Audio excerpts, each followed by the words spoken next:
عن صہیب رضی اللہ تعالی عنہ قال خرج رسول اللہ صلی اللہ علیہ وسلم الى المدینہ اللہ کے نبی صلی اللہ علیہ وسلم تکلیف زدہ، بیمار حال، پریشانیوں میں وقت گزارنے والوں کے لیے تسلی کے کلمات، حوصلے کی بات، اور جتنا آپ سے ہو سکتا تھا ان کا ساتھ دینا اللہ کے نبی صلی اللہ علیہ وسلم کی زندگی میں ہے۔ حضرت صہیب ہیں، فرمایا اللہ کے نبی ہجرت کر کے گئے، ساتھ ابو بکر بھی تھے، میری چاہت تھی کہ میں بھی ساتھ چلوں لیکن ساتھ جا نہ سکا۔ میں نے کوشش کی کہ میں پیچھے سے آپ کے ساتھ جا کر ملاقات کر لوں، آپ کے ساتھ مل لوں۔ چند قریشی نوجوانوں نے میرا راستہ روک لیا کہ ہم تجھے جانے نہیں دیں گے۔ میں نے انہیں کہا کہ میرے پاس کچھ سونا ہے، چلو میرے گھر مکہ، اور وہاں کی چوکھٹ کی طرف اشارہ کیا کہ اس کے نیچے ہے، میرا سونا محفوظ پڑا ہے، تم اسے لے لو، اور فلاں عورت کے پاس کچھ میرے کپڑے ہیں، وہ بھی تم لے لو، میرا راستہ چھوڑو، میں نے اللہ کے نبی کے ساتھ جانا ہے، ہجرت کرنی ہے۔ تو انہوں نے میرا راستہ چھوڑ دیا۔ میں ہجرت کر کے حضور علیہ الصلوۃ والسلام کے پاس قباء میں آیا۔ قباء مدینہ منورہ، سب سے پہلے اللہ کے نبی نے وہاں پڑاؤ ڈالا تھا، وہاں اللہ کے نبی سے میری ملاقات ہو گئی۔ تو جیسے میں اللہ کے نبی کی خدمت میں سامنے آیا تو آپ نے فرمایا یا ابا یحییٰ قد ربحت البیع قد ربحت البیع، اے ابو یحییٰ بڑی نفع کی تجارت کی ہے۔ حالانکہ بڑی تکلیف سے گزر کے آ رہے ہیں، سارا مال ان ظالموں نے اس عوض میں کہ آپ کو جانے دیں گے سارا لے لیا۔ زندگی بھر کی پونجی ہوتی ہے، سارا لٹ گیا، سارا سامان انہوں نے لے لیا۔ لیکن اللہ کے نبی کس انداز سے اس پریشان حال ساتھی کا استقبال کر رہے، کہنے لگے یا ابا یحییٰ قد ربحت البیع قد ربحت البیع، اے ابو یحییٰ، یہ آپ کی کنیت تھی حضرت صہیب کی، بڑے نفع کی تجارت کی ہے، بڑی کمائی ہوئی ہے تیری، بڑی کمائی ہوئی ہے۔ ابو یحییٰ یعنی حضرت صہیب فرمانے لگے کہ میں نے تو اللہ کے نبی کو اپنی حالت بتائی کوئی نہیں، لگتا ہے آپ کے پاس جبرائیل آ کر مجھ سے پہلے میری بات بتا گئے۔ حضرت جبرائیل آئے ہیں اور میری روداد مجھ سے پہلے انہوں نے آپ کے سامنے پیش کر دی۔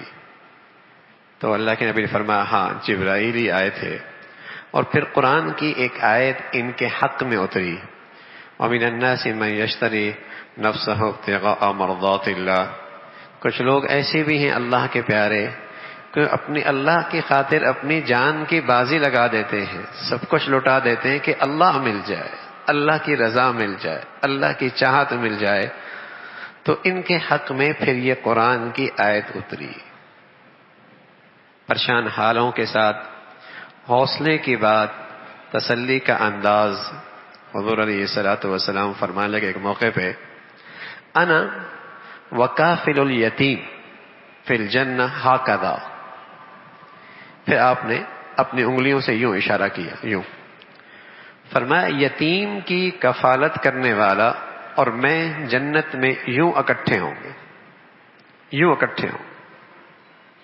پھر اللہ کے نبی فرمانے لگے یتیم، بیوہ، ان کی خدمت جیسے اللہ کے راستے میں جہاد کرنا، بلکہ فرمایا ایسا جیسے رات بھر نفلوں میں کھڑا ہو اور تھکے ہی نہیں، دن بھر زندگی بھر روزے رکھتا ہو، افطاری نہ کرے، یہ شخص ایسا ہے جو ان کی مدد کر رہا۔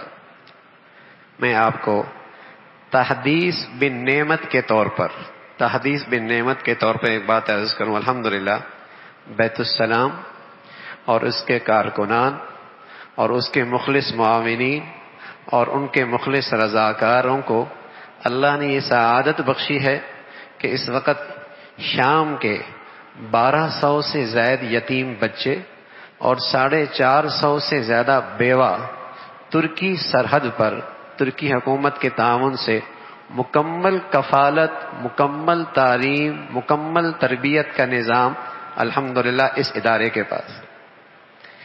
اور یہ وہ مقدس زمین ہے جس کی خیر و برکت کے تذکرے قرآن میں، جس کے فضائل احادیث میں، جہاں ہزاروں انبیاء کا گزر اور ہزاروں صحابہ کا مسکن، آج ان سے نسبت رکھنے والے، اس سرزمین سے تعلق رکھنے والے بچوں اور وہ بھی یتیم، ان کی خدمت اور ان کی پوری کفالت الحمدللہ اس ادارے اور یہاں کے مخلص معاونین اور مخلص رضاکار اور مخلص جسے کہیں کہ کارکنان کی سعادت میں حصے میں آئی ہے. تقریباً 1200 سے اوپر یتیم. 3 بڑے بڑے مرکز ہیں. ایک کا نام ایمان ہے، ایک کا نام زمزم ہے، ایک کا نام عائشہ ہے. اور ان معصوم بچوں کو آپ دیکھیں بھی، اللہ نے کئی مرتبہ دیکھنے کی توفیق اور سعادت بھی نصیب فرمائی. یوں لگتا ہے جیسے گڑیا جو بنائی گئی ہے انہیں دیکھ کر بنائی گئی. اتنے خوبصورت پھولوں کی سی کلیاں، چھوٹے چھوٹے بچے. تو الحمدللہ اس ادارے نے ان کی مکمل کفالت کا انتظام کر رکھا ہے پچھلے 1 سال سے. اور الحمدللہ ان کی تعلیم کے لیے اسکول اور ان کی تمام تر کفالتیں، یہاں تک کہ ان کی رہائش کی تمام تر ذمہ داریاں، کھانے پینے کی تمام ذمہ داریاں. تو میں آج اس حدیث کو پڑھ رہا تھا تو اللہ کا شکر ادا کر رہا تھا، اور میں ان لوگوں کی قسمت پہ بھی رش کر رہا تھا جنہیں اللہ رب العزت نے یہ سعادت اور اس خدمت میں ساتھ رکھا ہے اور انہیں اللہ نے توفیق نصیب فرمائی ہے. تو اللہ کے نبی فرمانے لگے کافل الیتیم، ایک یتیم کی پرورش کرنے والا یہ ایسا ہے جیسے ہی جنت میں میرے ساتھ یوں اکٹھا ہوگا، اتنا قریب ہوگا میرے. تو رسول اللہ صلی اللہ علیہ وسلم فرمانے لگے پھر اس کی شان اور اس کی عظمت اور اس کی فضیلت یوں فرمائی، کوئی شخص زندگی بھر روزے رکھے، افطار نہیں، رات بھر تہجد پڑھے، تھکے نہیں، عبادت میں یہ شخص ان کے برابر ہو جائے گا. اللہ عمل میں اخلاص نصیب فرما دے اور خلوص نصیب فرما دے. تو یہ بڑی سعادت اور نصیب کی بات ہوتی ہے. تو اللہ کے نبی صلی اللہ علیہ وسلم اس انداز سے جو تسلی کے بول اور ان کے ساتھ معاونت کا انداز یوں اختیار فرمایا کرتے تھے. تو حضرت سعید ابن خدری فرمانے لگے کہ انس ابن مالک فرمانے لگے کہ جب کوئی مصیبت آتی، پریشانی آتی تو اللہ کے نبی خوشخبریاں دے کر تسلیاں دیتے تھے. ام ربی جو حضرت حارثہ کی والدہ تھی اور حضرت حارثہ غزوہ بدر میں شہید ہوئے تھے، حضور علیہ الصلوۃ والسلام کی خدمت میں آئی، کہنے لگے یا رسول اللہ مجھے بتائیں نا میرے بیٹے کے بارے میں، میرے بیٹے کے بارے میں جنت میں ہوگا تو ٹھیک ہے میں صبر کر لیتی ہوں، یا جنت میں نہیں ہے تو میں خوب رو رو کر اپنے دل کو ٹھنڈا کر لوں. حضور علیہ الصلوۃ والسلام فرمایا جنت کیا ہوتی ہے، اللہ کے ہاں تو جنتیں ہیں اور تیرا بیٹا تو جنت الفردوس میں ہے، تیرا بیٹا تو جنت الفردوس میں ہے. جابر فرمانے لگے حضور علیہ الصلوۃ والسلام میرے پاس آئے تو میں بیٹھا ہوا تھا تو مجھے فرمانے لگے مہلی اراک منکسرا، اے جابر کیا ہوا، میں تجھے تھکا تھکا سا لگ رہا ہوں، دیکھ رہا ہوں، کیا بات ہے؟ کہنے لگے یا رسول اللہ میرے ابا شہید ہو گئے ہیں احد میں، اور ان کا خاندان بڑا ہے، ان کا گھر بڑا ہے، اور ان کے اوپر قرضہ بھی بہت ہے، بچے بھی بہت ہیں، ذمہ داری بھی بہت ہے، عیال کی قرضہ بھی ہے. تو حضور علیہ الصلوۃ والسلام نے فرمایا میں تمہیں نہیں بتاؤں جو تیرے ابا کو سعادت اور بشارت ملی ہے تجھے بتاؤں نہیں؟ میں نے کہا یا رسول اللہ ضرور بتائیں نا. فرمایا اللہ رب العزت جس سے بھی بات کرتا ہے پردے میں بات کرتا ہے، لیکن اللہ نے تیرے ابا کو زندہ کیا اور تیرے ابا سے اللہ نے براہ راست بات کی ہے. سبحان اللہ، اللہ نے تیرے ابا سے براہ راست بات کی ہے.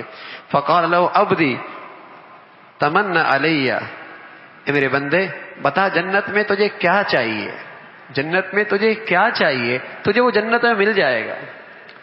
لیکن وہ راہ خدا کے زخم اور اللہ کی خاطر قربانی، اس کی لذت اپنی ہوتی ہے۔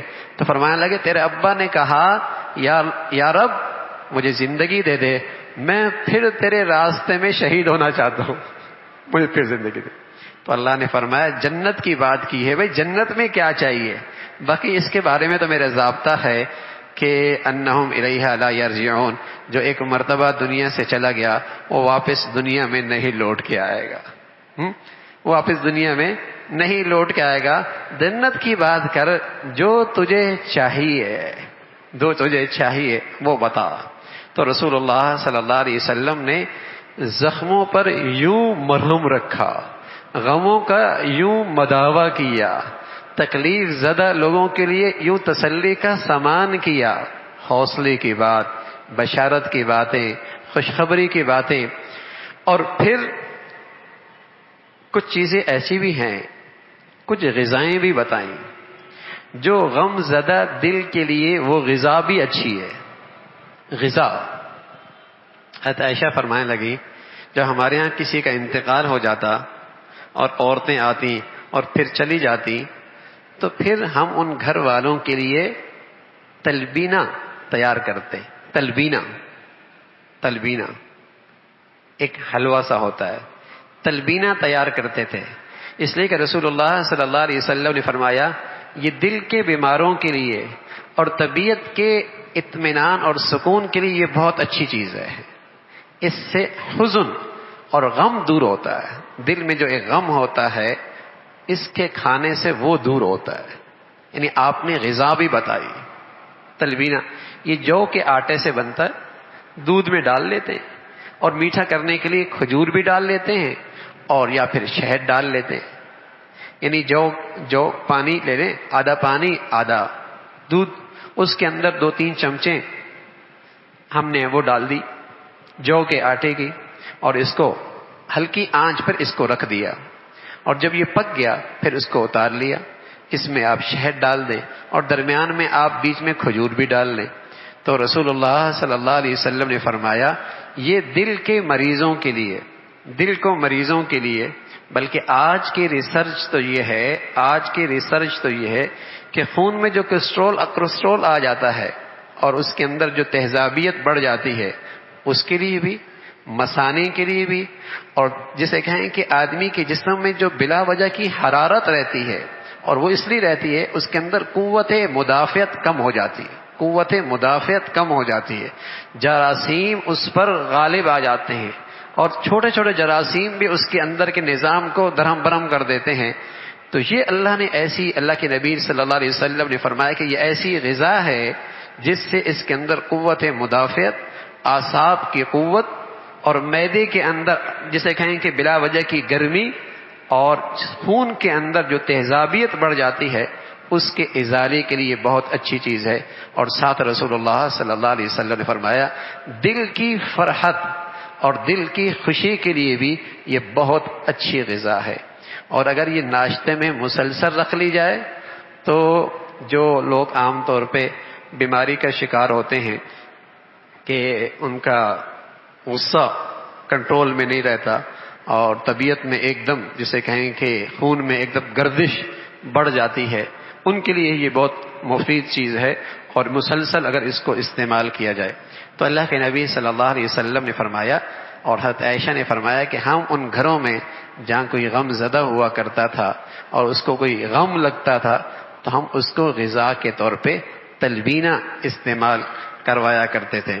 تو یوں رسول اللہ صلی اللہ علیہ وسلم نے تسلی کا سامان بھی دیا اور غذا کی طرف بھی رہنمائی فرمائی۔